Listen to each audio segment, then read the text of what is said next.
Hello there everyone, how you doing today? I hope you're all well. Today we're going to r/entitled people, where the people are very entitled. If you enjoy, remember to like, subscribe, and leave a comment down below. Now without further ado, let's get started, shall we? My father won't allow me to date my Muslim boyfriend. Advice. I'm going to try and keep it simple. I am a 19 female Catholic, and my boyfriend is a 20 male Muslim, both not practicing religion. My mom has met my boyfriend, and she adores him and treats me extremely well and is so genuine towards me. I truly love him and have been together for about a year. We spend a lot of time together and never argue at all. My father, who is not with my mother and now do not live with as of 4 years ago, has controlled me my whole life. Financially, living situations, work, education, so on. I recently told one of my aunties who I trusted to keep things private about my boyfriend, as she tends to confide in me a lot about her personal life. However, she started telling other family members, who bullied me into telling me my father. My father has gone into a rage about the situation. He calls me every day to tell me that I'm disgusting and throw around insults. He has also threatened to take matters into his own hands, which I assume is hurting my boyfriend if I don't break up with him. He has also played around with stopping talking to me. I am not ready to introduce them to each other with how aggressive and violent my dad is being. I would not want to anytime soon. My dad has been laughing when I cry. I have been struggling to eat and I genuinely do not feel happy. My boyfriend has been super supportive and has tried to comfort me through all of this. I am unsure what to do in this situation.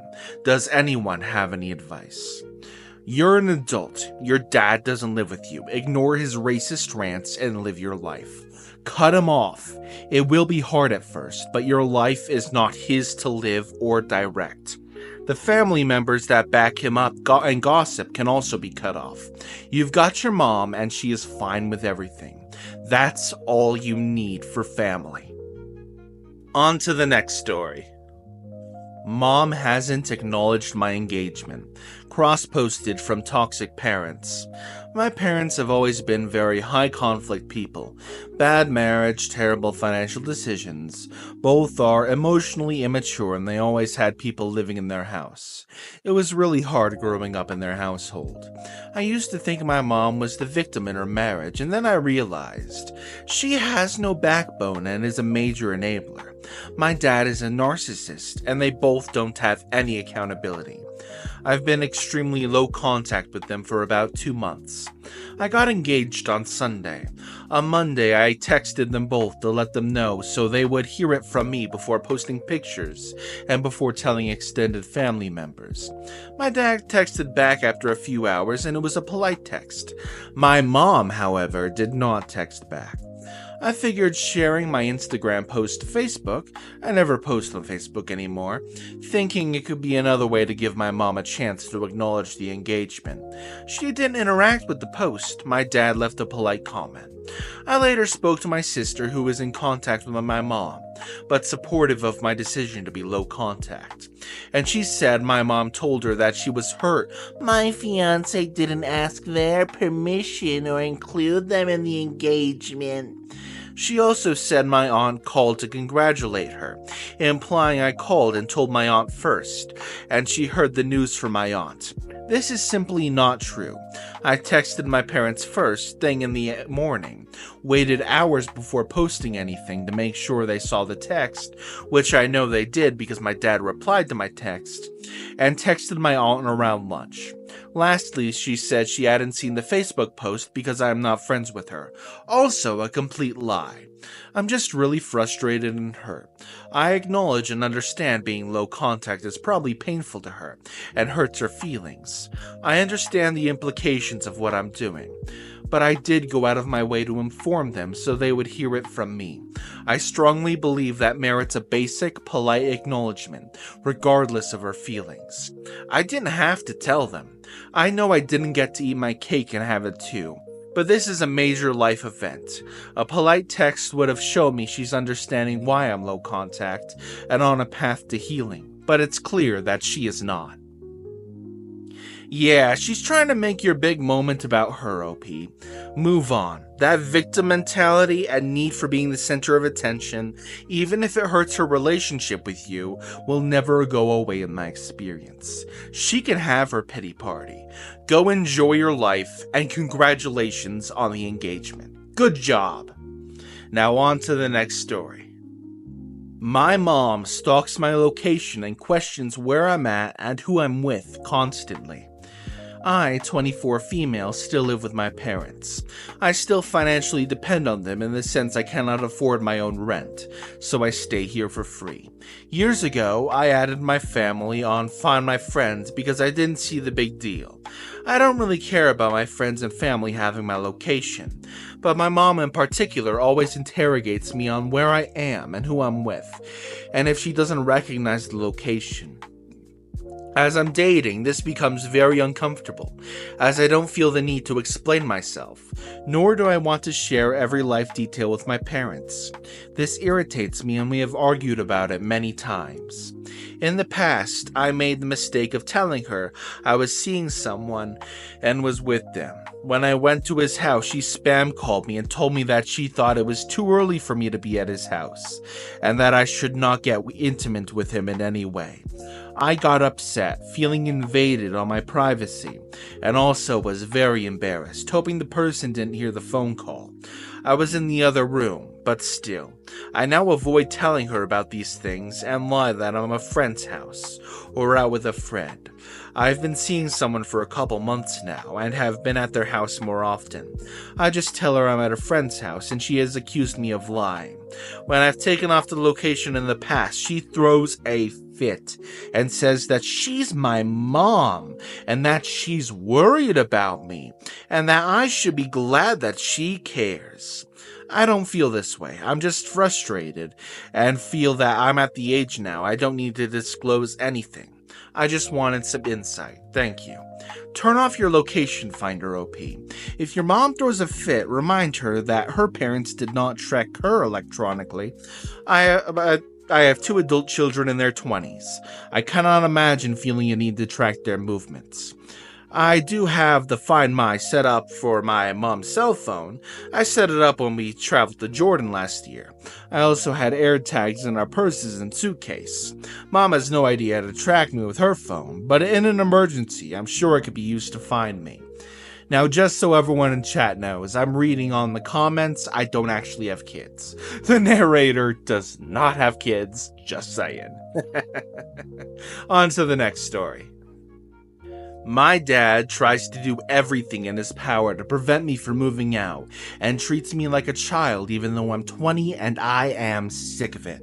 I've been struggling financially ever since I became an adult due to unstable jobs, unemployment, and random car repairs. I've lived with my parents since I was 15, so they feel like they need to raise me again since my grandparents did it incorrectly apparently. The problem is, they're still treating me as if I'm a teenager that needs constant parental control and supervision even though I am 20 years old, and it's really messing with my mental health. When I was 19, I finally acquired a stable job and car, so I tried to move in my friend's house. My mom was okay with that as long as I'm happy and safe, but my dad absolutely freaked out and told me I'm making a stupid decision and I will frick the whole family and my future over if I do this. Overall, just trying his hardest to guilt trip me into thinking I'm doing something wrong just by leaving. When I did pack up my most valuable stuff and leave, my dad begged me to come home and talk it out with him and work on the business he spent all his money on. I foolishly obliged, and when I came home, he spent 3 hours trying to talk me out of it, and I listened to him patiently. Then, when it was finally my turn to speak, I tried to remind him that I'm a legal adult, even if I don't look like one, and I'll be fine on my own. He wouldn't even let me get through 2 sentences before he interrupted me and screamed, "No, that's childish, foolish and childish.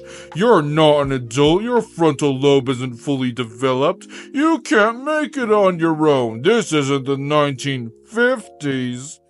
and this made me feel like shit. And I knew he planned on using that dialogue no matter what I tried to retort with, and neither of us was going to change our minds no matter what. Eventually, we made an agreement that I'll pay a small amount of rent to my friends for a room in their house, for less than half the price of normal rent would cost, but spend half of my week at my parents' house and go back and forth. He used the business we started as an excuse to keep me there, always calling me and cutting my time short, demanding I come home because there's work that needs to be done. I didn't want to ruin our relationship because he spent a lot of money getting it started, but it hasn't really gone anywhere even though I do work on it. Anyways, my original plan was to just slowly move all my stuff to my friend's house, and eventually I'll move into my friend's house, and I'll fully move in with my friends. This was a few months back, and I know he was being shitty and manipulative, but I wasn't sure how else to deal with it. About a month and a half into this ordeal, someone crashed into my car and destroyed it, and because of this I lost my job, so I could no longer pay rent, and I was forced to move back in with my parents. When the insurance finally paid out, I accidentally bought a lemon of a car, and it bankrupted me with a bunch of random mechanical issues, and in the end left me stranded on the side of the road with a $500 tow yard fee that was paid by my mom because I already spent all of my money on my new job on the last repair. A few weeks ago, bought an old running car from a family friend for $250 and spent my last paycheck getting the tires replaced and fixing the transmission problem it had. Thankfully, my mechanic said this car was in way better shape than the other two combined, so I shouldn't have to worry about unexpected future repairs eating my wallet up. I'm currently broke and in debt to my mom because she helped me pay for the new car and my repairs, and the tow yard and everything. I'll be able to pay her off with my next paycheck, but I'll eat half of it up. They found a house that's closer to my job, 15 minutes instead of 45 minutes away, and applied to rent for it. And I didn't want to leave them in the mud, so I agreed to help them rent it and send my pay stubs. I think I might have made a mistake, but I'm not sure what I was supposed to do. My parents expect me to live with them until I finish school, and I don't want that. My dad is delusional and thinks I need to be protected, and I'm immediately going to become homeless or kidnapped or whatever if I move out, so he expects me to live with them until I finish school. I hate living with my parents because even though they look out for me and they feed me and they always save me when I have to pay for something I'm unable to, my dad has an extremely toxic and clingy personality, and I'm not happy having to deal with him every goddamn day. He's always insulting me and demeaning my hobbies and acting like I'm wasting time when I'm being creative and working on my own personal projects. Whenever he comes home from work and I'm in my room, he calls my cell phone and acts like I'm doing something wrong by having alone time. And God forbid I'm doing art instead of being in the living room rewatching some stupid show with him or doing chores. He's always making my dating input when I don't want it and asks if every girl I go on a date with is my girlfriend now. And I think it's really frustrating and uncomfortable how he forces me to label what I'm doing and tell him what I'm up to all the time. Every time I'm out of the house outside of work hours, he has to call me and ask what I'm doing, and if I don't answer the phone, he gets all angry when I get home and tells me how worried he was and how cruddy it was of me not to tell him, even though I do it because I'm trying to prove the point that I'm independent and I'll just call them if there's an emergency. I know I still look like a troubled teenager in his eyes, but I really am an adult now, and I honestly hate being around him every day because I hate how he treated me when I was 17, and I think our personalities just clash too much, and we really aren't compatible to live together without fighting for control and my own privacy. I know for a fact I would have created and sold so much more art if I went for him always trying to shut my creativity down and getting mad at me for wasting my time doing personal projects instead of chores or whatever. He is just overall very manipulative and clingy and controlling, and I feel as if I can't fully be myself and teach my full potential as long as I live with him, because he always has to use his parental authority over me. I am not okay with the way he continues to treat me like a child, and I just desperately want to live on my own without him constantly taking my spare time and getting my business, and having to listen to him throw an adult temper tantrum at least once a week. I'm trying to figure out how to get my own place without his interference. I already have a few friends who would be down to move in with me.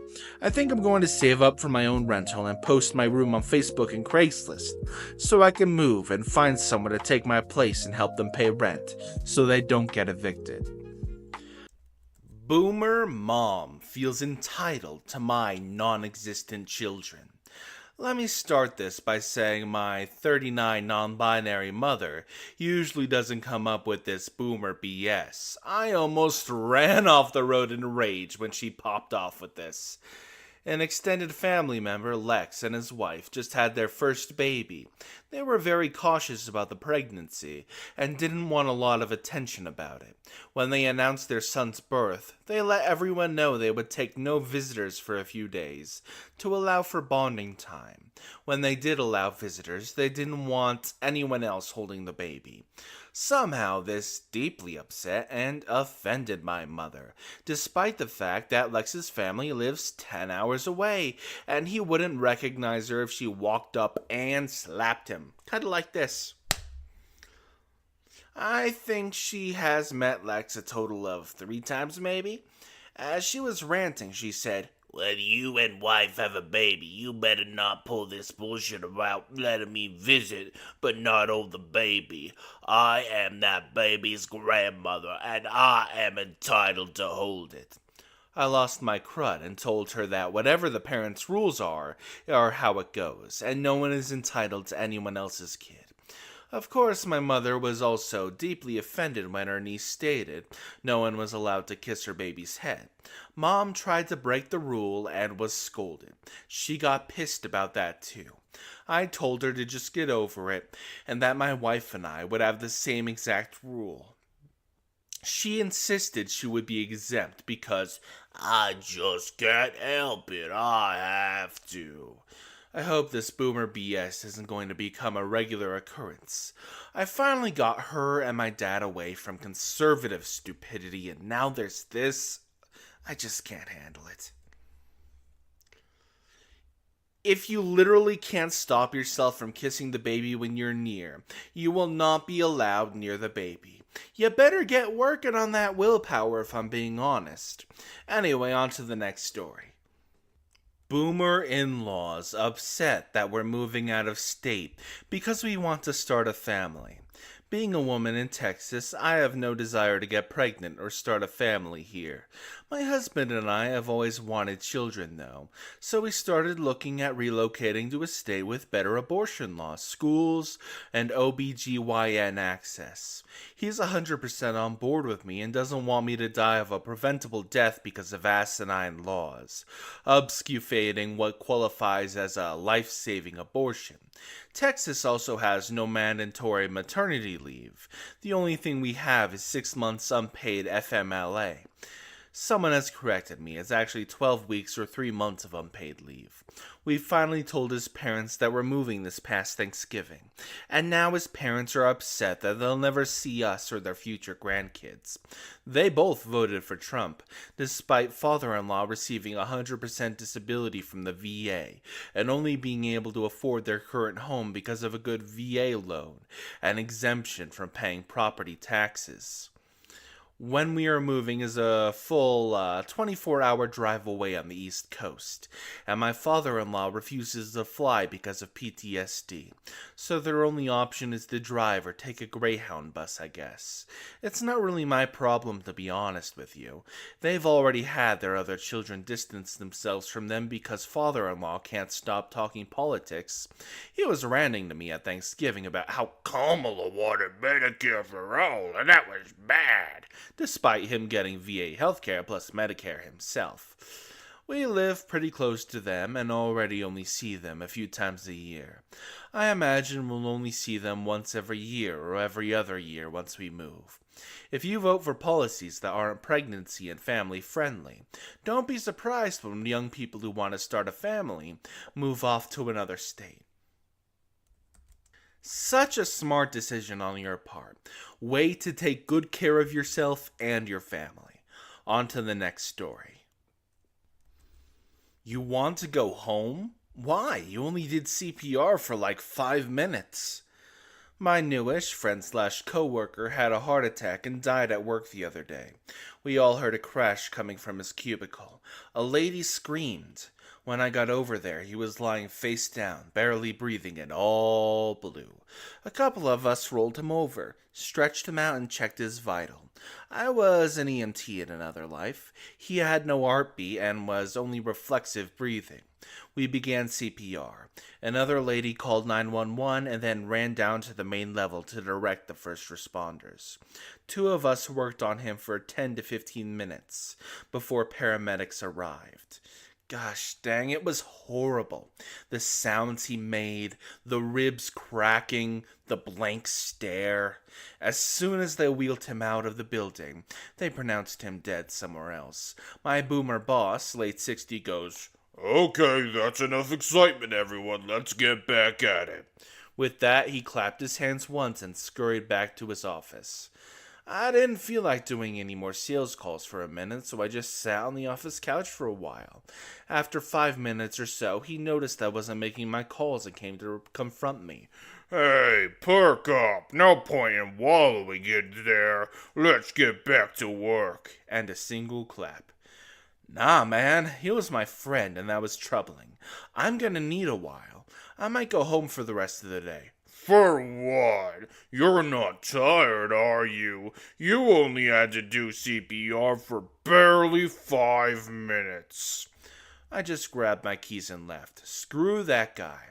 When I got back to work the next day, he goes, "I hope you aren't planning on acting out again today. I was this close to letting you go yesterday."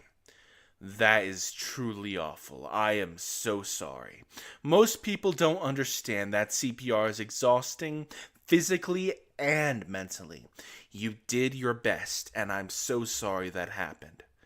Anyway, on to the next story. She said no. This happened last week at my local grocery store. This boomer is known in my small town as a pervert, and he hits on teenagers all the time. My 17-year-old and I are on our way to the checkout when we encounter the guy. He's walking beside a young girl saying, "All I want you to do is to live in my house and spend my money."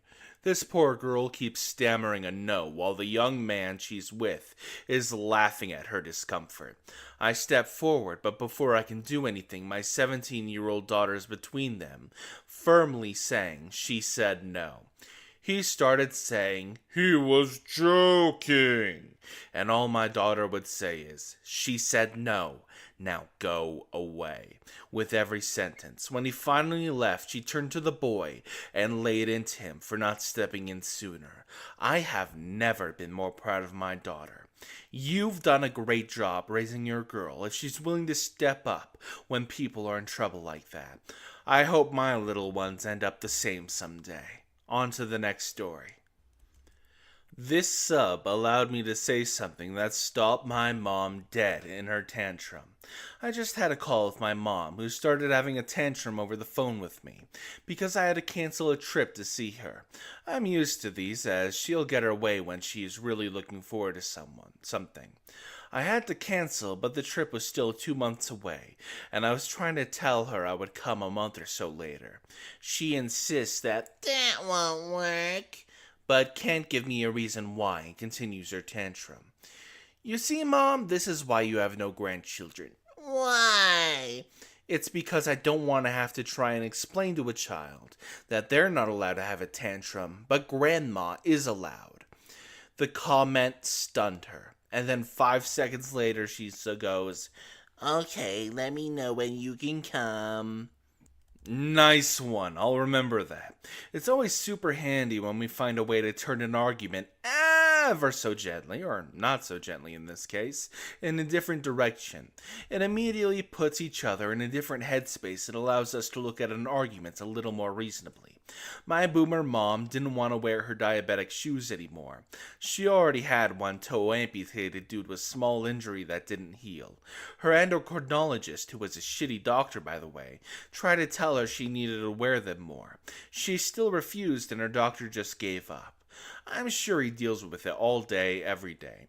So I said to my mom, "That's okay, Mom. We'll just keep cutting off more and more toes until you do want to wear them." And then she looked stunned, turned to the doctor, who gave him an emphatic shoulder shrug while pointing and looking at me. The next day, she was wearing them again. Anyway, on to the next story. Putting up a Trump sign. So my neighbor was trying to put up a vote for Trump sign. She was having issues, so I helped. I may not like Trump, but I get everyone has the right to their opinion. I was totally wearing an anti-Trump shirt, by the way. As I said, everyone has a right to their opinions. She started going on and on about Harris and Biden have completely destroyed the country, and I'm just like, doesn't seem destroyed to me.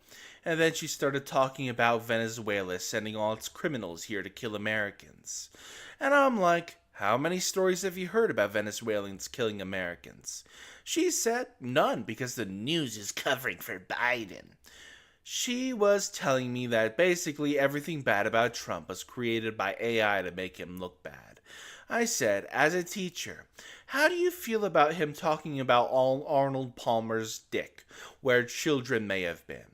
She said, "It absolutely didn't happen. It was AI." I said, "Many sources verified." And she's like, "Most news is against Trump and they lie." To think she's a school teacher, oh my god, that's so scary. Did you ask her why her school is currently doing gender reassignment surgery on minors without parental consent? I'm sure she would have lost her mind at that one. The boomer dad can't figure out why I don't buy a home. I showed him my income, and we did the math. After rent, car, groceries, and insurance, I have nothing left over. "You should get a second job." I already have two. "You're a fool for paying rent. Buy a house." Okay, I think this is where we started, Dad. And then he goes right into, "Right out of college, I was struggling, so I got an apartment for $150 a month, but I only made $800 a month, so your rent was 1/5 your income. That would be like me finding an apartment for $500. Well, rent is a lot cheaper, then it should be fine. I showed him the exact apartment he had for $150 is now $2,400. "You need to get another job." I told you already, I have two. "Then you should get a good union job at a factory like I did. Work hard." Those don't exist anymore, Dad. Honestly, those boomers were complicit in destroying those good union jobs. Anyway, on to the next story. My boomer dad is pissed I won't give him my baby's social security number. That's right! My dad thinks I should just give him my kid's social security number like it's no big deal. He wants to start a bank account for my little guy. It sounds harmless, but parents suck at taking care of their finances. They have been bankrupt at least once and bailed out every few years by my grandparents while they were still living. When I moved out at 20, I found out they had overdue utility bills in my name, so I couldn't open up any accounts in my first apartment until I paid it off for them. They took money from me as a minor while I was working at my first job and emptied $1,500 from my savings account and never paid it back to this day. I don't trust them at all. Parents have been hounding my hubby and I for weeks, if not months, and we have been politely dodging it. My parents are starting to get angry. I politely told my dad and parents that the baby already has a savings account, and they can contribute to it if they like. And that they flipped out on. They demand the baby's social security number and start calling us names.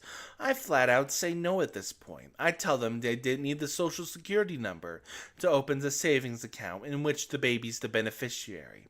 They counter that they do. They then proceed to tell me that my baby won't receive any money from them until they get it. I don't care.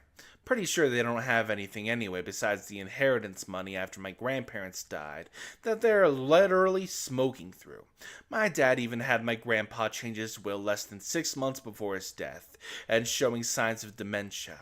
My grandpa, right before he died, asked me what my dad had him sign and showed me the new will asking me to translate it. It was leaving us, the grandkids, out, and Dad was the sole proprietor, executor, and power of attorney. Everything was changed. There was no point in contesting it. Hubby and I want to cut ties and move far away anyhow. We could not care less over 10,000. There's more ways for they abuse money and positions of power. I called one of the top 5 nationwide banks in the US and they say you don't. Either way, it's not happening. They tried to corner my husband behind my back and he didn't budge either. The anger continues. Snide comments at every holiday so far, and baby's birthday is coming up. I don't care. My idiot brother doled out his kid's social security number without consent from his wife or thinking about it. My parents say I don't trust them. No crud, I don't. Tell your idiot brother's wife to do a credit check on our kid. Like, oh boy, that is not good. That is not good. Kill my cat? Well, you're gonna get smashed.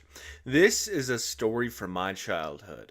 I lived in a small suburban neighborhood in the 90s. We had 2 dachshunds we kept in a backyard fence, and 3 cats that roamed our 1/8 of an acre corner lot in our subdivision. Of 3 cats, Magic was the matriarch. She was a big old fat black cat that didn't really run from many neighborhood cats or dogs. Our neighbors across the street had a pit bull. They would let roam the neighborhood.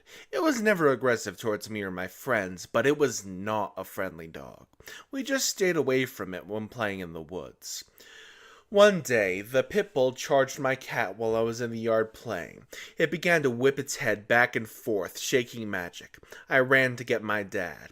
We didn't have a gun for home defense. My dad kept a 4-foot-long, galvanized steel rod that was about an inch thick next to the door, though. I've never seen him move that fast. He was on that dog in about 5 seconds flat. I remember seeing him strike the dog probably 3 times before it let go of Magic. My dad said, "Come here, Doxy. We're going to the neighbor's house." He was pissed, shaking. When I got closer, I could see that the dog's skull was completely smashed. You could see blood and gray matter. It was gnarly. Its eye socket was also smashed. He picked up the dead dog, walked with me to the owner's house. The man answered the door and said, "What did you do to my dog?" And my dad said, "The same goddamn thing I'm going to do to you if this happens to one of my kids." They never got another dog, and we never saw that family again. They moved out about a year later. This happened to a good friend of mine. The neighbor's shitty dog killed his beloved cat right in front of him. The neighbor's response was, "Yeah, but what are you gonna do?" Dog laws are very lax there. I would have told him, if your dog sets foot on my property again, it's dead. Now on to the next story. Decline to pay me after I help you pass your exam? Well, have fun getting deported. So this happened a couple years ago during COVID when everything was online. A mutual friend, let's call him D, reached out to me absolutely desperate. He was on the verge of getting deported because he had already failed his coding exam twice. One more failure and he wouldn't be able to stay in the country. He knew I was good at coding and begged me to take the exam for him. He told me how his entire future depended on it, how he had no options left, and so on. Feeling a little bit sorry for him, I agreed, on the condition he would pay me $500 for doing so. He agreed immediately, so I spent a couple weeks preparing. The exam was proctored over Zoom, and we set it up so I could control his computer remotely while he pretended to take the exam himself. We pulled it off without a hitch, and he passed the exam. Afterwards, we went out for drinks to celebrate. Each paid their own because I didn't want him deducting anything from what he owed me. Here's where things went downhill. He gave me $100 up front and promised to pay the remaining $400 in a couple of weeks after he sorted out his graduation stuff. Weeks turned into months, and he kept dodging me with excuses. After 6 months of this, it became clear he wasn't going to pay me back. I gave him multiple warnings to pay me or I'll report him, but he kept taking it not seriously and blocked me. I was pissed. I helped him out, and he completely ghosted me after getting what he wanted, so I decided to take matters into my own hands. Firstly, I reported him to his university for academic misconduct. I explained in detail how I was the one who took his exam for him, and provided evidence to back it up. They investigated and failed him retroactively, which meant he couldn't graduate. Since his visa was tied to his student status, this basically screwed him over completely. Some context. It was an anonymous tip off to the college with a fake email with all the proof. They called him and gave him the chance to retake the exam on the spot, but that guy never studied and failed at the most basic stuff.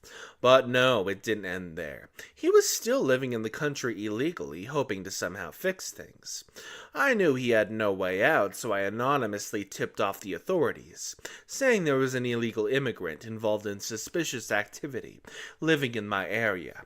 They came, found out he was living there illegally, and he got deported. Context. As for deport, I felt a bit scared, in case he tried to hurt me in some way, so I made sure he never set foot in there again. Now, some mutual friends are saying I went too far, that it was a petty move to ruin his entire life over $400. On one hand, I feel like he deserved it for trying to scam me. I wouldn't have minded if he came clean saying he doesn't have money or financial capacity to pay me, and he was sorry. I would have let matters go without a hitch if he did that. Now, someone in the comments says, "It's not about the money, Spider-Man. It's about sending a message." Now on to the next story. I hunted down my credit card thieves. This is a cross post recommended several times in petty revenge. I'll delete if it's not allowed. Yesterday morning I received an email notification from my credit card company stating a transaction for $1,500 at MedSpa was declined, and another saying it was approved. I immediately called said credit card company to report the fraudulent charge. Turns out my card had fraudulent charges over the past 3 weeks, with purchases including various hotels in my areas, eBay, gas stations, self-storage, and moving truck rental. I rarely use this card. The last time I used it was in person, was in February, and last online purchase was in 2023. Fortunately, my credit card company flagged all the recent charges and closed my card. This morning, my significant other had a doctor's appointment in the same city as a hotel purchase made yesterday. After the doctor, the boyfriend asked me what I thought we should do today. I said, well, you wanted to shop for some new shoes, or we can swing by the hotel up the street and see if the credit card thieves are still there. The amount seemed like it would cover 2 or 3 days, so boyfriend and I go up to the hotel to see if the people were still checked in, and to let them know the card was stolen and the charges would be reversed. The front desk lady was pissed. She was able to find the reservation by card number, and noted that the person had kept changing cards to pay for the room. Of course they didn't tell me the room number, much to my boyfriend's dismay. I called the credit card company and they asked me to call the police. I called the sheriff's department and they arrived within 20 minutes. I was surprised they even came. I gave them my report, my ID, and credit card. The deputy asked if I wanted to prosecute and I said yes. They then went inside and spoke to the front desk, who reported them to the invoice. Boyfriend and I waited outside in front of the lobby. Then, through the automatic sliding doors, I hear the front lady desk say, "That's him! He's trying to leave!" The light Hispanic dude with a bull terrier and several bags get placed in cuffs. He gets brought outside, searched, and the doggo gets cuffed to a trash can. Then another little Asian guy gets brought out in cuffs. A third deputy arrives and brings out a fancy Asian lady with a face full of fillers, 2 suitcases, and a Coach backpack. 4 officers start going through their backpacks on the hood of their car. We see passports, IDs, credit cards. They pull out a big credit card printing machine and a laptop. Then they pull out a big Ziploc filled with crystal meth, and the cop exclaims, "Here we go," and turns towards us and flashes a smile. 2 of them go back to search the hotel room and bring down 2 bags with more drugs, a scale, 4 car keys, and a big wad of cash. Unfortunately, none of the cars were in the parking lot, and the perps said they had been traveling by Uber. The cops contacted one of the thieves' friends to pick up the dogs, who arrived pretty quickly. It was an older Asian dude with tattoos, flashy jewelry, and an old luxury SUV. Don't worry, we got his pics and license plate. All these guys seemed like characters out of The Brother's Son. The deputies then gave me all the paperwork and told me one of the guys said they stole my card off the internet. I would have guessed that they used a scanner while I was at a fair a few weeks ago. I found that so weird because I haven't used my card online in almost a year. Apparently they made a physical card that had a different name on it. Anywho, I walk inside to give the front desk a copy of the incident number, and then I remembered something else. I remember seeing another transaction for a storage unit that was made yesterday, and 2 charges at a rental truck company. I go outside and talk to the sheriff and asked him if he wanted me to try and figure out where that was. I was able to track down the storage location to a city about 15 minutes away, but no can do on the trucks. I called the storage place and they confirmed the payment was made with my card, but would not give me the unit number. From there, the sheriff said that it was out of their jurisdiction and they would try to get a search warrant, but that might take a while. However, it might be helpful if I made a police report of the other city. So with nothing better to do, I drove my butt over there and made another police report regarding the storage unit. That's all for now. We'll update if anything else happens. In the meantime, I called up the credit bureau to freeze my social security number, to tell my dog to be on alert and load magazines. Any other suggestions? Also, Copper asked if I wanted to prosecute, but that was before the drug bust, so do I need a lawyer? Thanks in advance. Someone in the comments says you do not need a lawyer. Your lawyer is the prosecutor. I mean, they aren't your personal attorneys, but they're prosecuting the crimes on behalf of the state. If they chose to prosecute, and they will, it's highly likely those people will take a deal. But if it goes to trial, you will be called as a witness. That is it. My entitled father came looking for a participation trophy for showing up literally 2 times in my life, days after telling me he failed on an epic level. If anyone has any advice on how to process or heal this or just how to make this hurt less, I'm all ears. Also, trigger warning for mention of unaliving. So, me and my older brother are both his children. We are the products of an affair he and my mother were having on their respective spouses. Can't say we had the best start in life, and it didn't get any better along the way. My father lost everything when I was a baby, and she left him alone before I was 2. My mom is not emotionally mature or healthy in any way, and I'd armchair diagnose a personality disorder or 2, and her replacement dads were not any better. There was neglect and abuse for both me and my brother. From the time she left him until I was 16, I met him 2 times in all of those years. In my mid-30s, I reached out to him, wanting to know where I came from, maybe have one kinda good parental relationship. And that was my first mistake. When I was 16 and my brother was just size 17, Irish twins, my brother couldn't take one more day of the pain and ended his life. I found him. All those years later, my dad tells me at my brother's funeral, my mom told him, "I'm sorry I did this to our son." She basically confessed to abusing him until he couldn't live anymore. My dad did nothing and just left me in her care. I'll admit it took me a while for full ramifications of his story to settle in. There I was, just 16, a minor, in her custody, and should have been protected, while he viewed it as nothing more than the day he saw my mother's mask slip. Several days later, we were talking and I still hadn't grasped it. He told me he wanted to give him credit for being there for me. I refused, telling him I used to cry myself to sleep at night, wondering why my dad didn't want me or love me. From my point of view, he was not there in any way that mattered. Afterwards, it all clicked and I realized how deeply he had failed me and was even less there for me than I thought. I told him we needed to talk, and when he was in a space to hear me, to let me know. And I recommended he line up support either from his therapist or sponsor. I'm still waiting, and it's been a while. After everything, I'm starting to doubt he will even give me the courtesy of a conversation, let alone real accountability or remorse. All I keep thinking about is how he wanted a damn hero cookie for showing up 2 times in my entire life. Dang, it sounds like he let his own mask slip. Unfortunately, you're unlikely to get any accountability or remorse from him. It's probably best to think of him as having a mental disability he isn't able to empathize properly, never has and never will. Acceptance of his disability can be its own closure for you. It helps to align expectations with reality. You wouldn't expect a paraplegic to be an NBA player, and it's similar in your bio, father, and empathy and accountability and so on.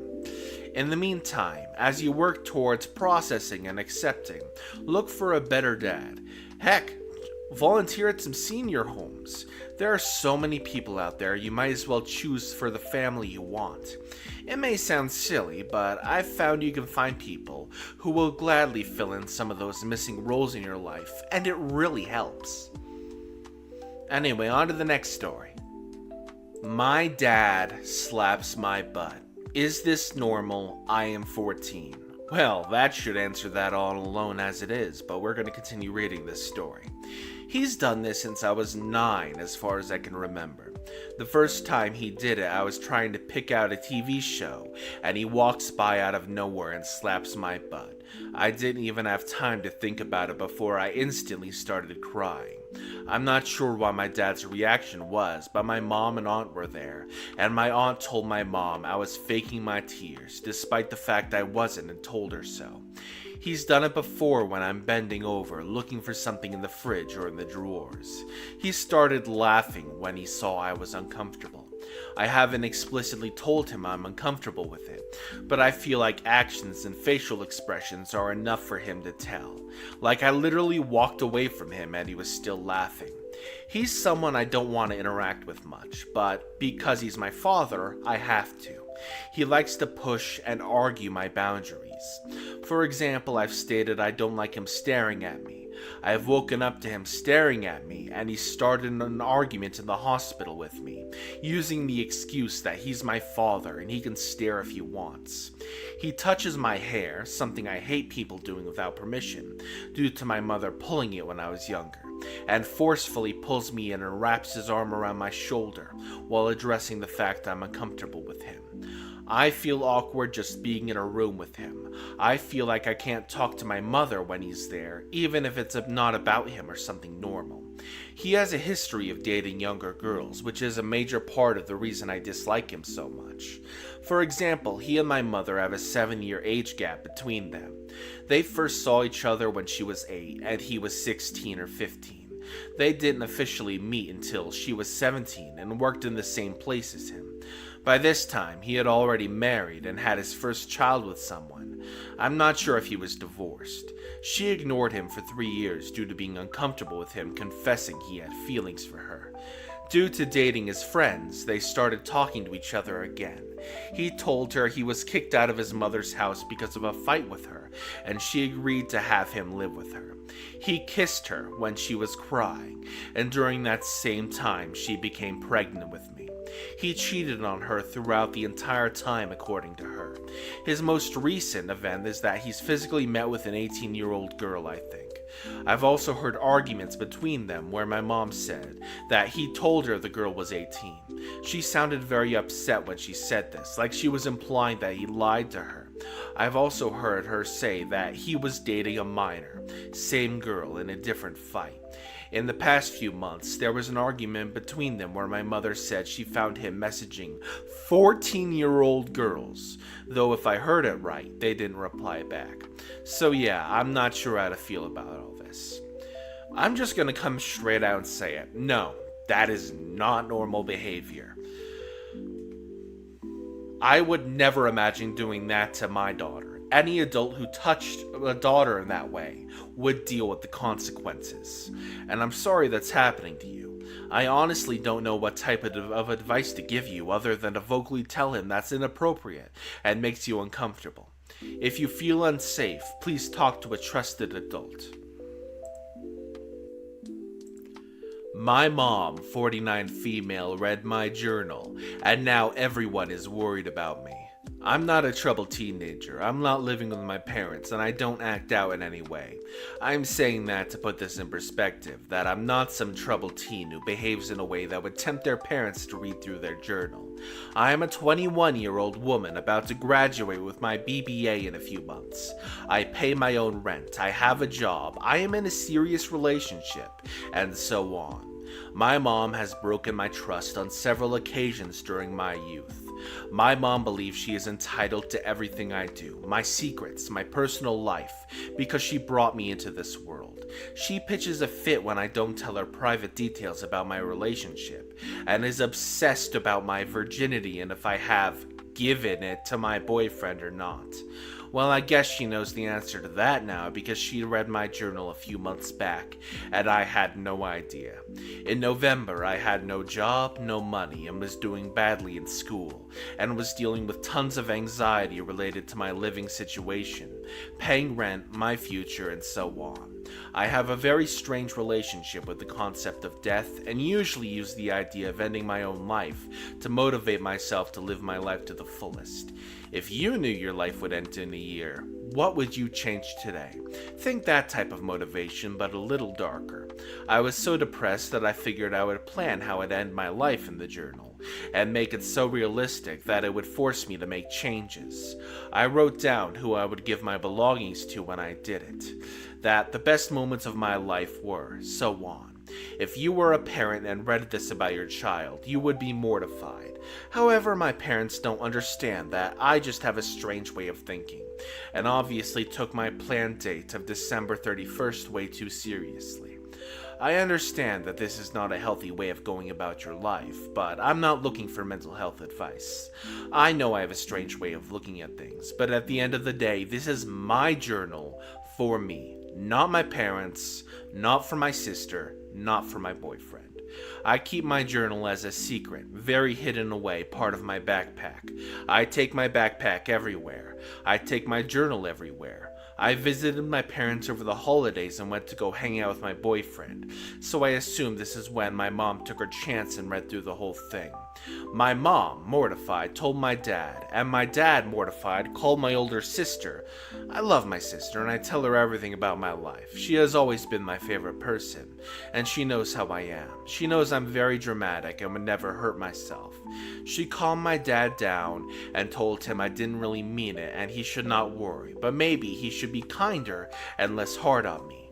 I know now this was the reason my dad randomly sent me a lot of money over the holidays, to try and ease my anxiety about paying rent and not having a job. I feel embarrassed and hate when people worry about me. My dad phrased this as me leaving a suicide note, which scared my sister real bad, but they did not mention that it was not a suicide note. It was a journal entry, not meant for anyone to know about. Around this time, my mom told me in the car that she knows what I have done, and my future husband will not respect me because I'm no longer a virgin. I thought it was weird. I've never told my mom about having sex. Her confidence in knowing what I have done made me raise an eyebrow. Did she go through my texts? Did she overhear a phone call? As you have probably guessed, I talk about sex in my journal a lot, and now I'm putting the pieces together. And obviously she read my journal. I'm frustrated, annoyed, embarrassed, and pretty much anything else you could think of. My trust in my mom is broken, and I don't know what to do. I can imagine you should never have brought your journal to your parents' house comment, which is annoying because even I didn't think my mom would stoop to this level. I don't want to bring this up with my parents, however, because my sister trusted me by telling me about her and my dad's phone call, and I don't want to rehash the situation and or break my sister's trust. I guess I just want to tell people about this story since I am very frustrated. TLDR, my mom read my journal, found a pseudo-suicide entry, and now it's awkward. You should get a new journal. Write one singular entry. Stop fucking snooping. Put it in your backpack and start a journal on something that can be secured. Maybe on your phone with a password. A different one than any other. Friend forgot my birthday, but expects me to splurge for hers. My friend forgot my birthday this year, and it was the second time she's done this. For some context, we are in our early 20s, not married and no kids yet. I'm not a big birthday person, and it wasn't a milestone year, so I asked a week before my birthday if she wanted to grab lunch as it was a Sunday. She said she had a trip planned, which was understandable. I ended up having dinner with another friend. The day rolled around and not even a happy birthday, but she did text me numerous times to send me pictures of her getting her nails done, her drink order, and so on. Fast forward to her birthday, which is in January. She wants to go to a really fancy restaurant, where prices are between $100 and $150 per person. And since it's a birthday, I'll be required to buy a gift too. Firstly, this took me by surprise because we never planned to celebrate together. Honestly, I'd never spend that much on one meal anyways, as I just think it's kind of absurd, especially in the current economic climate where groceries are expensive. I also mentioned to her a while ago that I'm on a tight budget, as I'm saving towards a big purchase, alongside paying the usual bills. Not to mention, Christmas has just passed, so it's been a period of spending on gifts and food. Here's the thing. She just recently got a raise at work, so she's been kind of on a spending spree as a reward. Am I justified in feeling a little ticked off that she just expects me to do the same and spend an absurd amount of money on celebrating her? You know what? You should get your nails done that day and send her photos of you having your nail done. And send her lots of pictures from that session. Oh, the sweet karmic justice would be incredible. Anyway, on to the next story. New Year's Eve party prep. I'm hosting a party for New Year's Eve tonight, and as such, I knew the grocery store was going to be packed.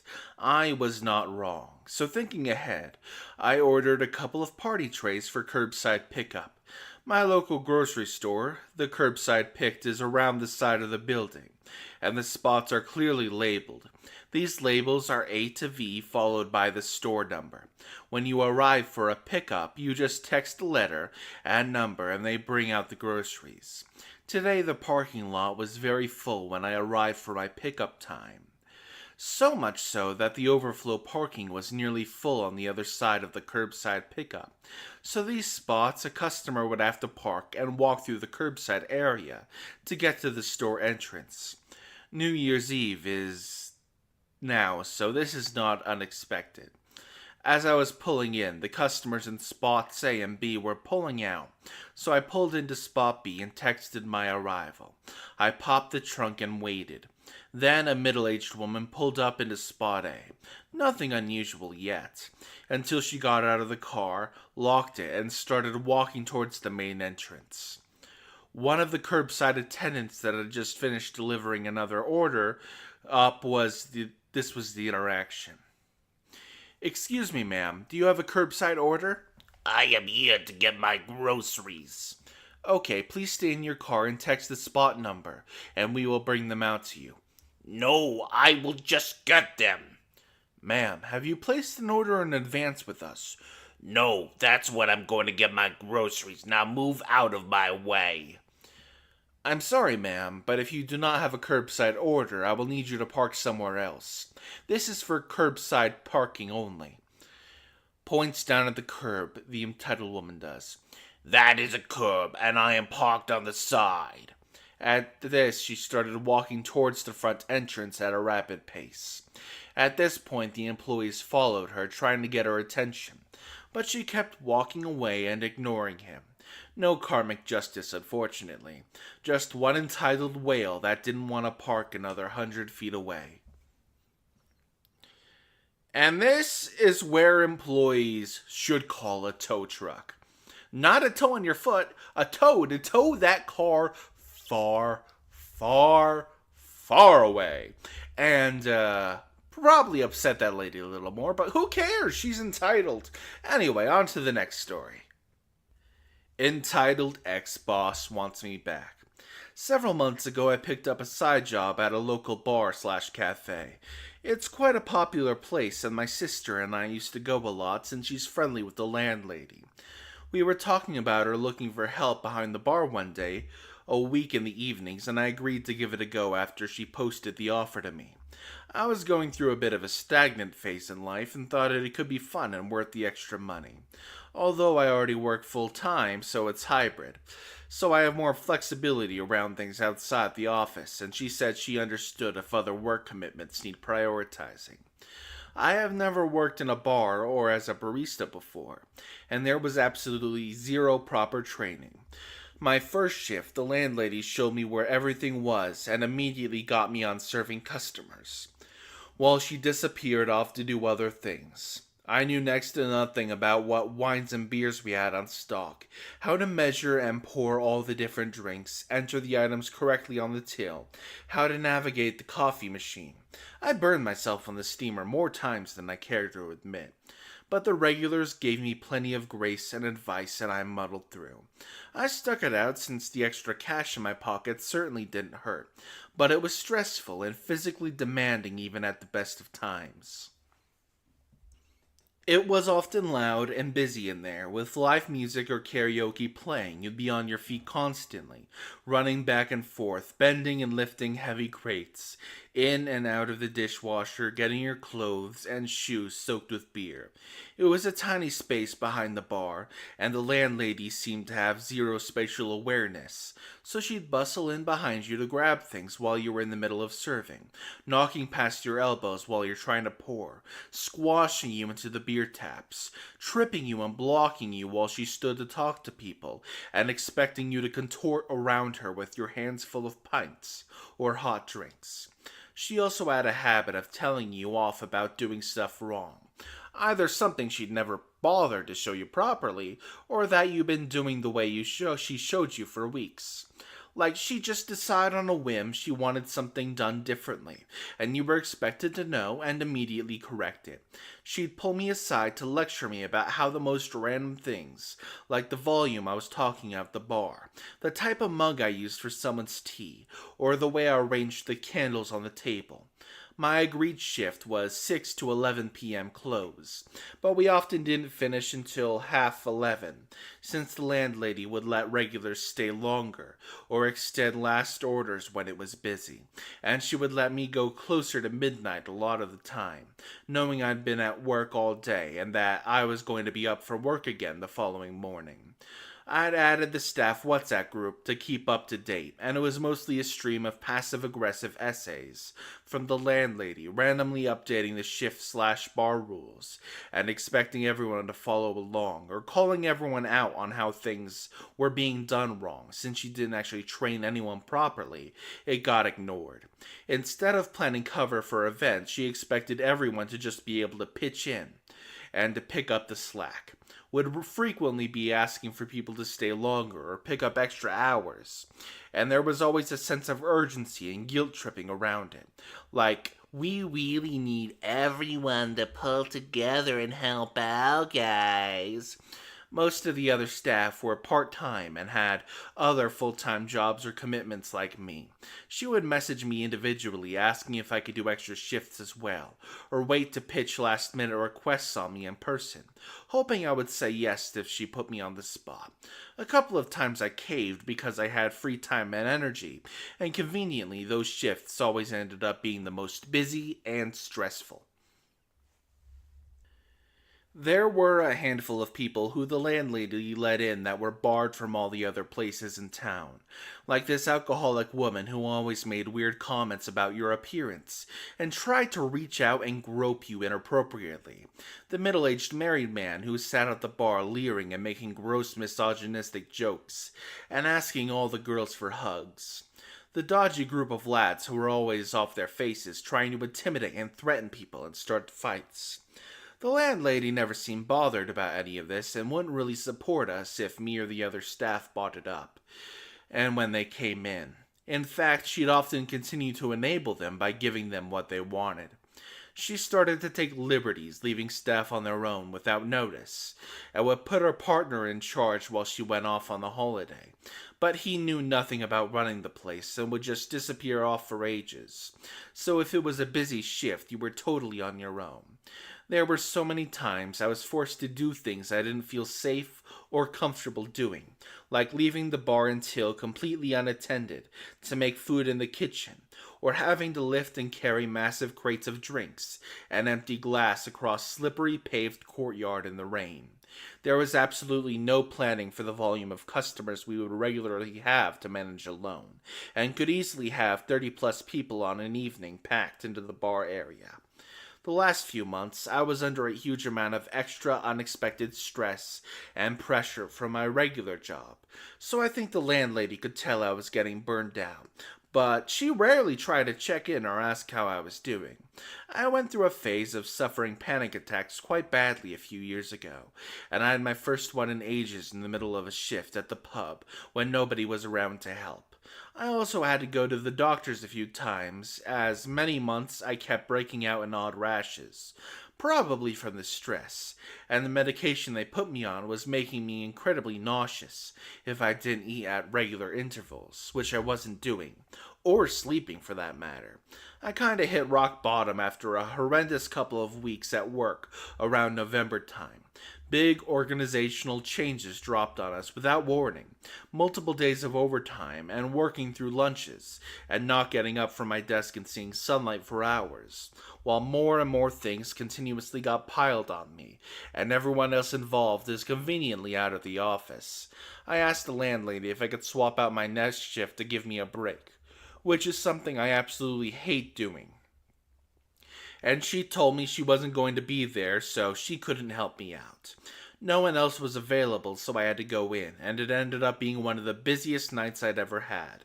The landlady's partner, of course, was nowhere to be seen, so I was left to drown. It was so stressful that within the first hour, some of the regular customers kept coming to ask if I was okay, because I must have looked like I was on the verge of having a breakdown. I couldn't hold a glass steady or even make eye contact when they weren't speaking to me. At some point, I honestly wasn't even aware of time passing. The landlady's partner decided to appear to grab his coat, told me he was going home to have dinner, and fricked off until closing. No more than 2 days later, I got a message from the landlady, asking if I was available to take an extra shift that Saturday, and that broke me. I told her no, but that I would drop in to see her after work, and I think she could tell something was up from that because when I came in and asked for a chat, she pretty much immediately and bluntly asked if I wanted to quit. I was quite stunned by her attitude, not sure if she was angry, or if I should be angry about her being angry, but I kept my cool and we had a brief conversation about things. She didn't put up any fight, just offered to keep me on the group chat in case I ever wanted to pick up the odd shift here and there.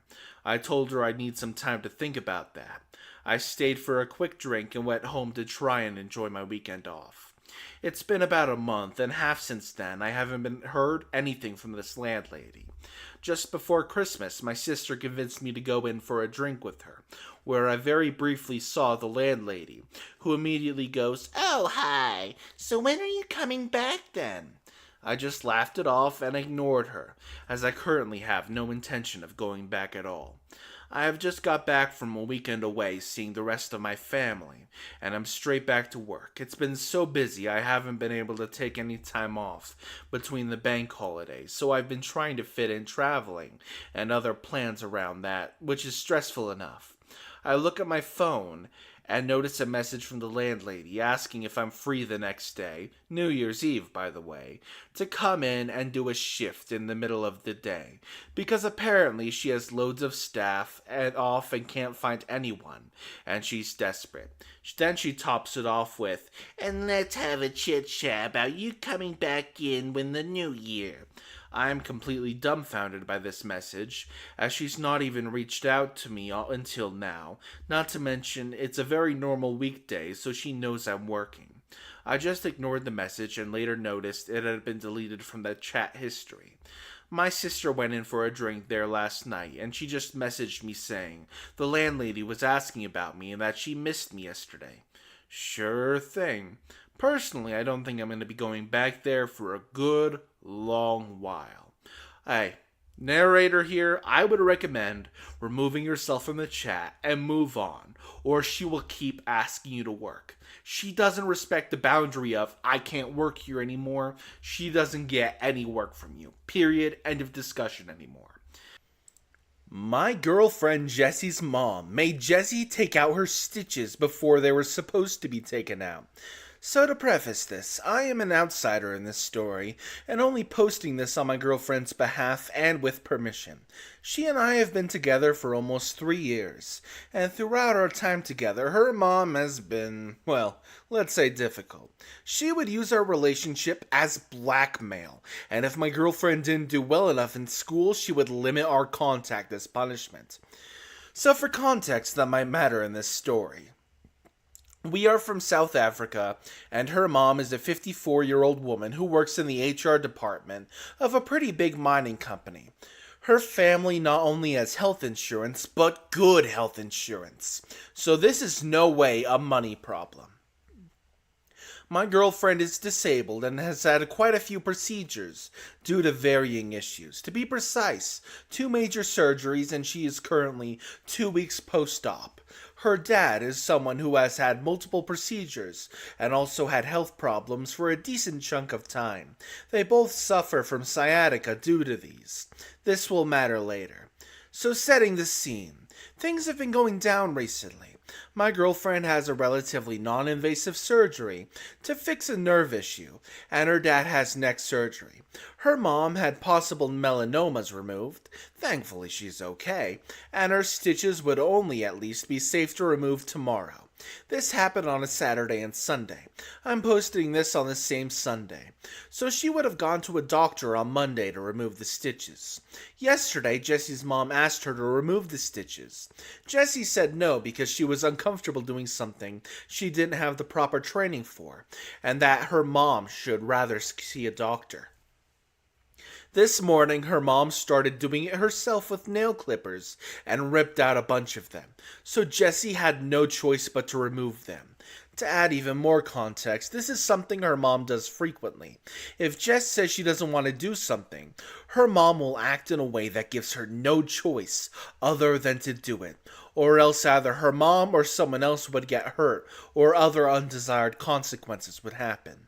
Jessie's dad also advised her mom to go to a doctor, instead of having Jessie take out the stitches or doing it herself. Well, she did it anyway.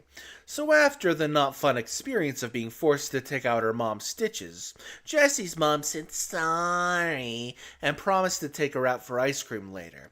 When Jessie brought it up to her mom said, You should be rewarded for doing the bare minimum.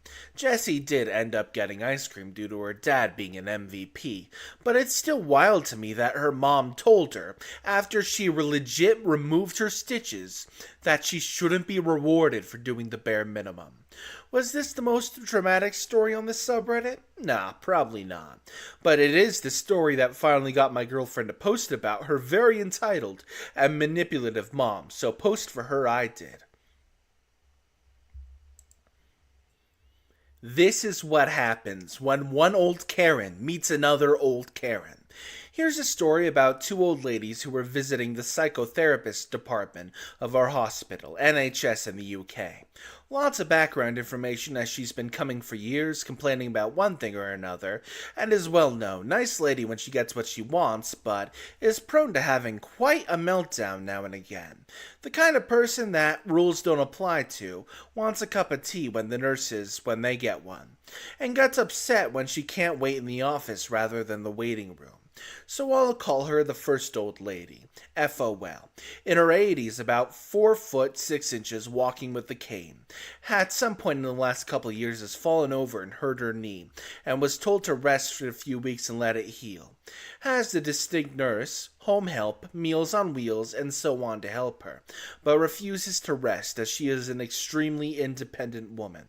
As she keeps walking every day to the shops, won't use Uber as it's too expensive. Her knee doesn't heal and get worse. She compensates for the pain by walking with more of her weight on her other leg and using a cane.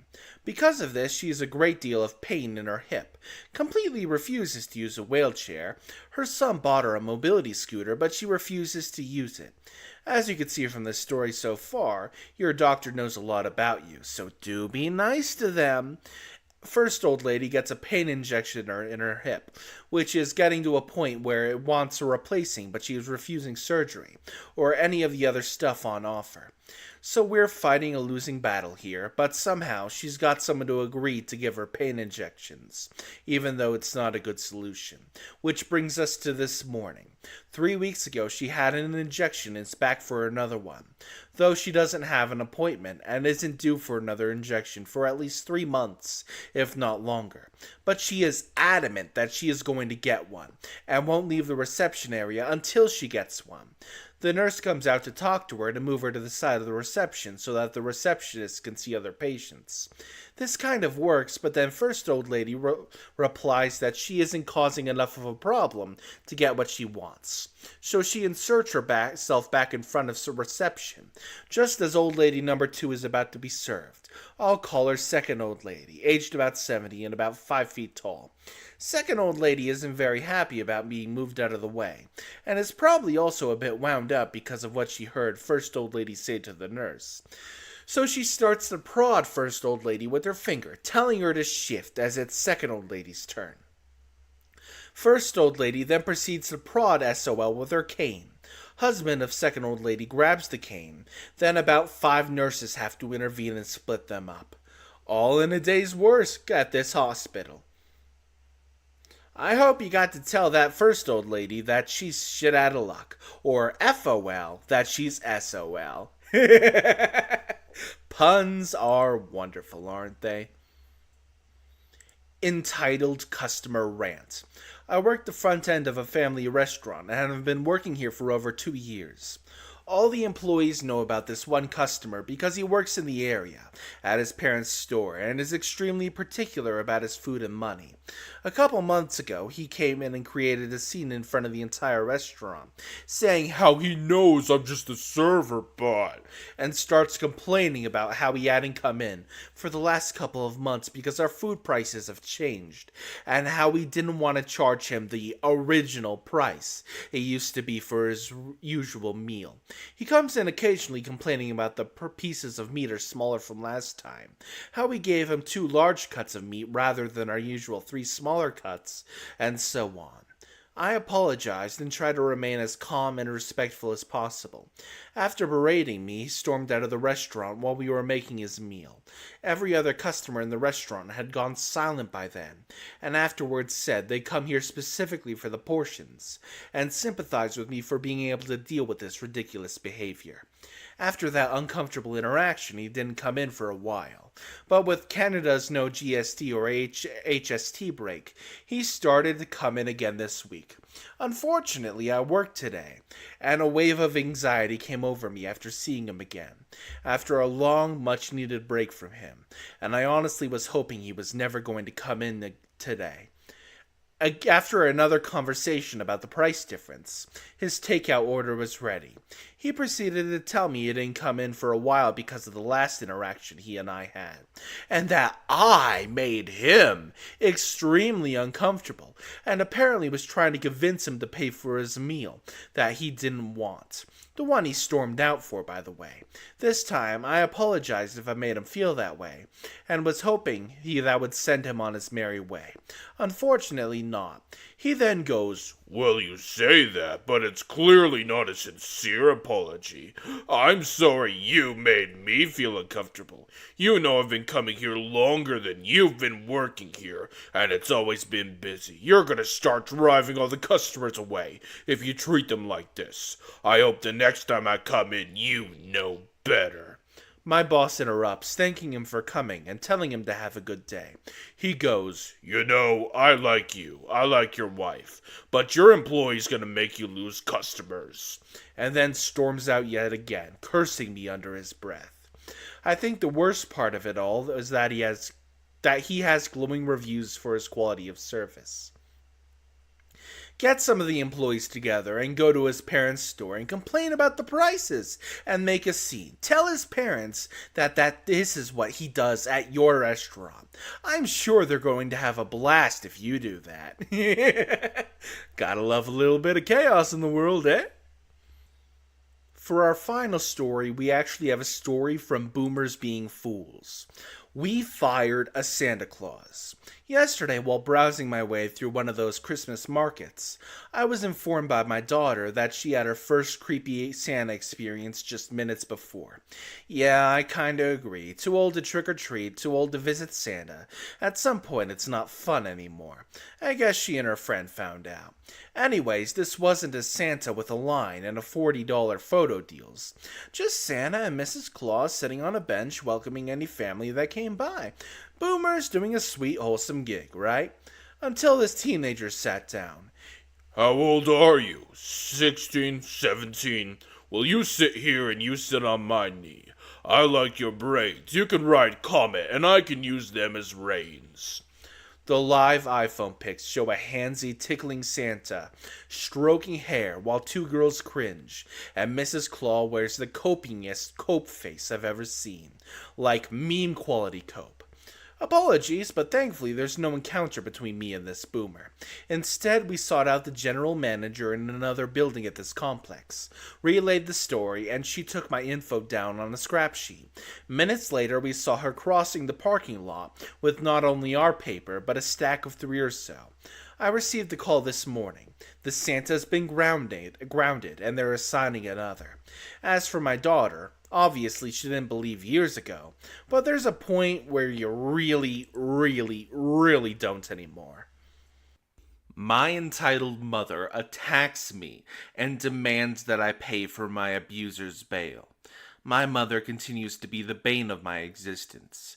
It's been about a month since I, 29 female, last dealt with her, and I am once again facing my mom's delusions. The short background is my mother prefers my sexual abuser, stepbrother Chris. He's 43 now. He abused me since I was a child. Normal abuse at first that evolved into naughty abuse as I became a preteen and then a teen. After the worst happened, my paternal half-brother Sam took me in when I was 16 and raised me. It's also come to light that my mother was stealing from a trust my father had set for me, with fake receipts that she had also been claiming me in her taxes, which is ridiculous since I do my own taxes as an independent. All in all, my mother is now being investigated for tax fraud. Chris is currently in jail for kidnapping his cousin's baby, a 2-year-old girl. Now to the newest stupidity that has come from my mother. She is now harassing me to pay Chris's bail.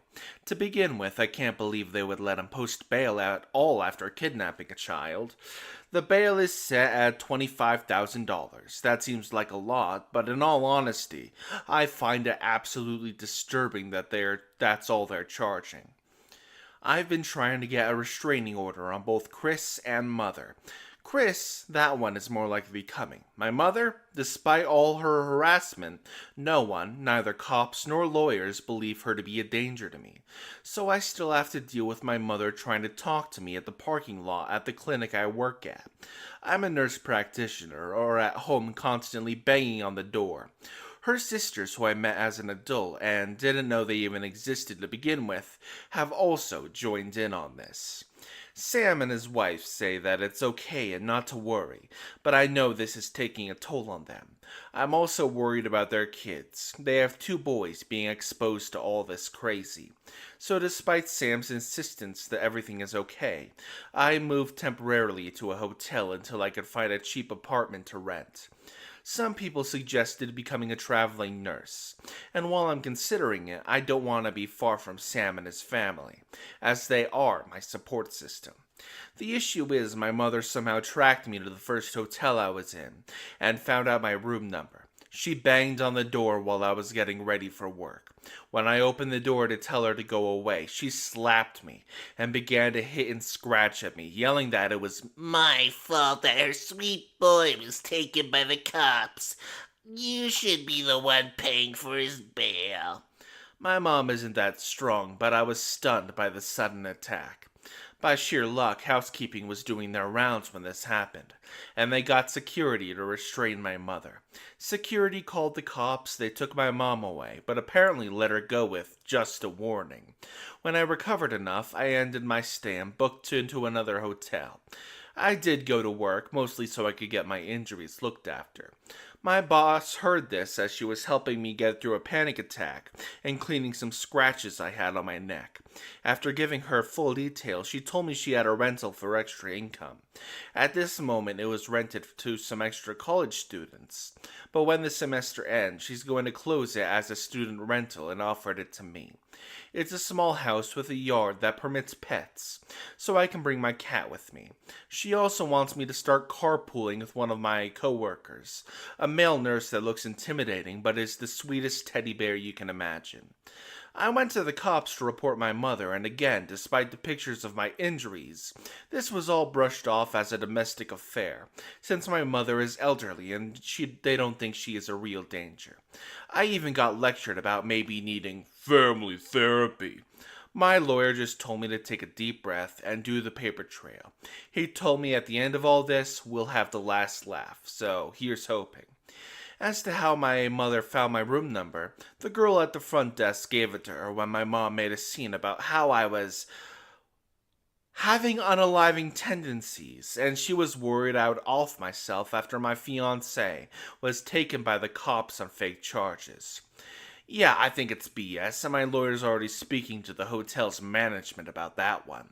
My dear mother has also gone back to social media to claim I attacked her when she went to check on me after Sam kicked me out.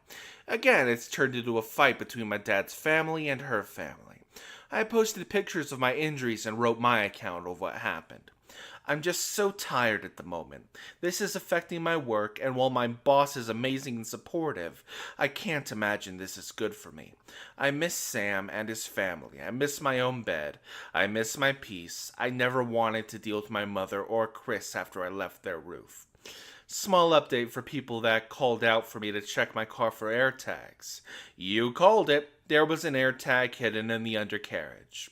No idea how it was put in, but it was covered in a ton of tape, making it even harder to see since it matched the door.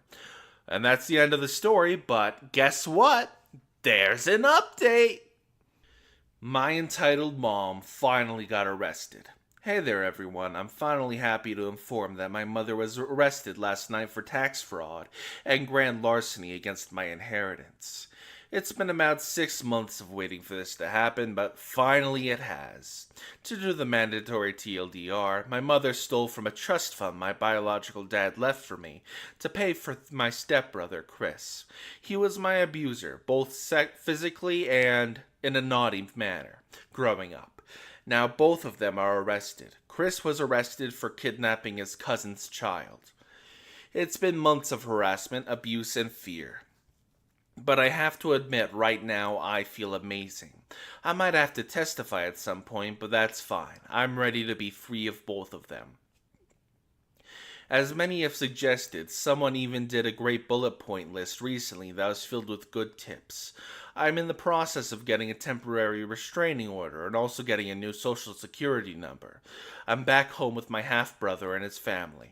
Turns out one of his neighbors is selling his house, so fingers crossed that I get it. I'm just so relieved. It's been half a year of pain and turmoil. I'm not lowering my guard, but at least a couple of weeks of peace will be nice. My mother did call me twice from jail. The first call went to voice message where she demanded I drop the charges, which I literally can't. It's all the IRS. Then secondly, I did answer and it was pretty much begging me not to abandon her. It felt good to just say bye-bye and end that call. Good luck to whoever her lawyer ends up being. Her flying monkeys, my aunts I just met recently, have been annoying me with messages and emails, but I can live with blocking them. They are complete strangers, so it's not as emotionally draining. Again, as cliche as it sounds, I cannot thank enough about everyone's advice and support. If I have any updates, I'll post them, but for now, I'm gonna go back to lurking in the shadows. And there's one more update for all of us, so let's go to that. Abuser, stepbrother, and entitled mom update. Hey everyone, been a few months and I had some people asking for updates, so I just wanted to confirm I'm alive and I'm healthy. Forgive me if I don't do a recap, but seriously, I've done too many. To begin down the list of updates, my mom has finally been arrested. Turns out she never became a citizen, just a resident, so she might be facing deportation rather than jail. Either way works for me. I heard from her a bit before last Christmas, though. Some friends of hers, now ex-friends, who came to ask me why I accused my mother of tax fraud, they were under the impression my mom sent me monthly allowances because I was a failed college student. It took 10 minutes to correct the story. Turns out keeping your diploma on the wall corrects misunderstandings about who is the leech real fast. My mom's sisters have been a nightmare on social media, to be honest, blaming me for everything, saying it's my fault the family's name has been dragged through the mud. To be honest, I'm planning to change my name to remove my mother's surname. I made sure to post that, and that only made things worse. They even had a Catholic priest call me because he was worried I was not honoring my mother like a good Christian should. Imagine his face when I told him I decided to convert to Buddhism, a full-on lie. I'm happily agnostic. Nothing against him. I'm sure my aunts fed him a BS story. I decided to visit Chris in jail also. This was more for my satisfaction than anything. A last F you if you want to see it that way. He never got the money to post bail, so he's sitting in jail until trial. Sometime in January, if I remember right. Gotta love court backlogs. When he saw me, he called me mi vida and tried to be lovey-dovey. I was a complete bitch and brought in my boyfriend. Remember my coworker who was a big and scary teddy bear? Well, things happened and we got together. I told Chris that this was the last time we would speak. I loudly called him out for being a bastard and a pedophile. I told him he was a monster for kidnapping a baby girl, and who knows what sick fantasy he had for the poor thing. I also found out the cousin he abused was younger than me. I called him out for being a mid-30s bastard touching a 9-year-old. He began crying that he was sick, but he knew my love would cure him. I told him I already had someone I loved, and this is the last time I ever exchanged words with him.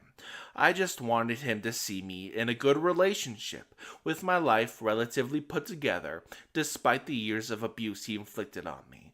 I also swore that I would make sure the cousin he abused will have a good life as well. I left after that, and pretty sure other inmates in the room heard. I overheard a guard swearing and calling for more guards to escort Chris. He gave me a tired look as I passed, so I did feel bad for putting extra work on the man. I've been in contact with Chris's cousin, as I promised. She's about the same age as I was when Chris did his worst assault on me. Thankfully, in her case, it didn't go as far. Her mom has been very sweet and supports us talking. I also told them if there was any need for support, emotional or monetary, just to give me a call.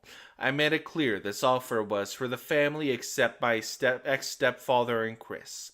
They've been nothing but kind to me, and apologetic for not noticing the abuse.